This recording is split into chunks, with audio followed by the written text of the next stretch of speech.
Sekali peristiwa, Yesus berbicara kepada orang banyak yang mengerumuni Dia. Angkatan ini adalah angkatan yang jahat. Mereka menuntut suatu tanda, tetapi mereka tidak akan diberi tanda selain tanda Nabi Yunus. Sebagaimana Yunus menjadi tanda bagi orang-orang Niniwe, demikian pula lah Anak Manusia akan menjadi tanda bagi angkatan ini. Pada waktu penghakiman, Ratu dari Selatan itu akan bangkit bersama orang dari angkatan ini, dan ia akan menghukum mereka. Sebab Ratu ini datang dari ujung bumi untuk mendengarkan hikmat Salomo, dan sungguh yang ada di sini lebih besar daripada Salomo.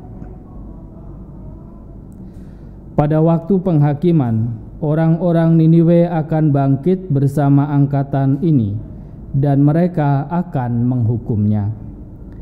Sebab orang-orang Niniwe itu bertobat waktu mereka mendengarkan pemberitaan Yunus, dan sungguh yang ada di sini lebih besar daripada Yunus. Demikianlah sabda Tuhan. Terpujilah Kristus.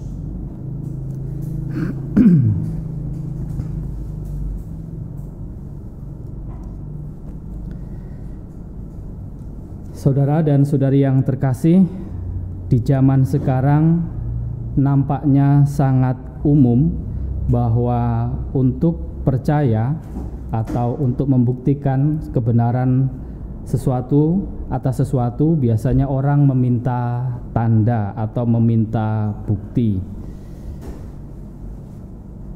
Orang kalau mau komplain ketika belanja online, biasanya orang juga harus menyertakan bukti, entah video rekaman ketika membuka pesanan, sehingga tokonya percaya dan akhirnya bisa diganti. Syaratnya kurang lebih demikian. Ada banyak hal dan kita pada umumnya juga demikian. Bahkan ada guyonan, tanpa foto maka beritanya bohong dan sebagainya. Nah, hari ini Yesus juga menghadapi orang-orang yang berkerumun yang datang kepadanya dan meminta tanda. Maka Yesus mengatakan kepada mereka, angkatan ini adalah angkatan yang jahat.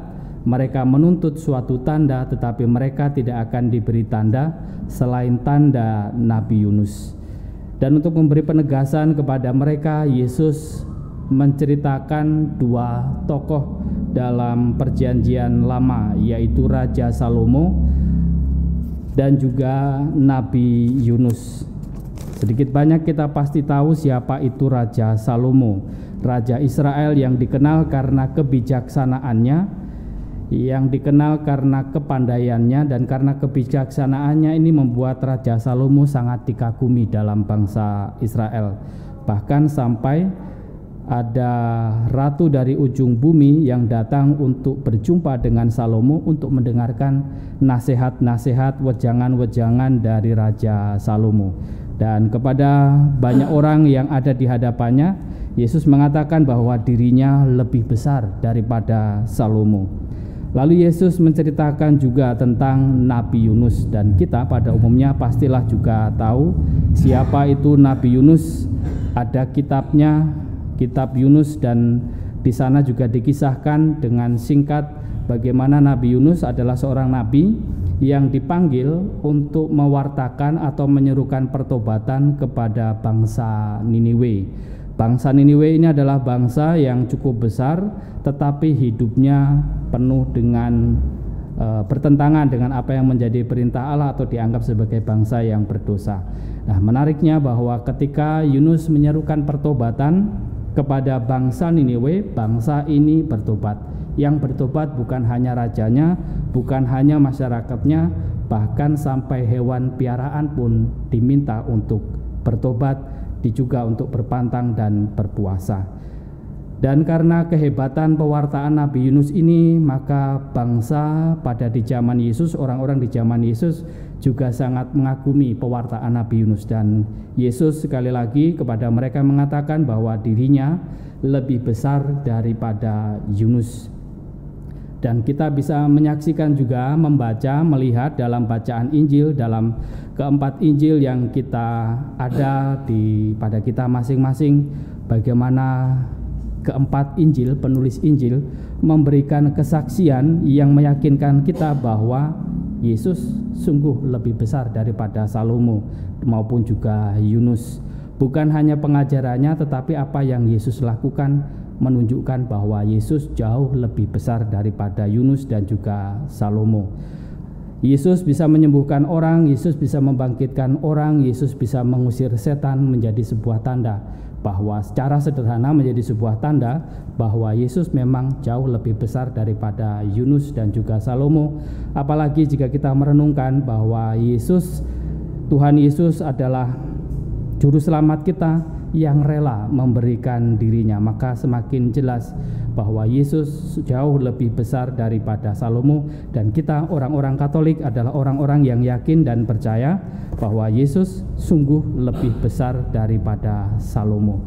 Maka menjadi permenungan dan juga pertanyaan bagi kita bahwa kalau Raja Salomo dikenal karena kebijaksanaannya, sampai-sampai ratu dari selatan pun datang untuk mendengarkan nasihatnya. Lalu bangsa Niniwe yang berdosa ketika mendengarkan pewartaan, mendengarkan seruan pertobatan Yunus, mereka pun bertobat. Kita orang-orang Katolik yang yakin dan percaya bahwa Yesus lebih besar daripada Yunus dan juga Salomo. Bagaimana kita memberikan perhatian pada apa yang menjadi pengajaran, pada apa yang menjadi perintah Tuhan kepada kita, perintah Tuhan Yesus kepada kita. Mari kita melihat dalam diri kita masing-masing, mencoba mengingat apa yang menjadi perintah Tuhan yang mengena di hati kita dan mendesak untuk kita lakukan dalam kehidupan nyata kita sehari-hari.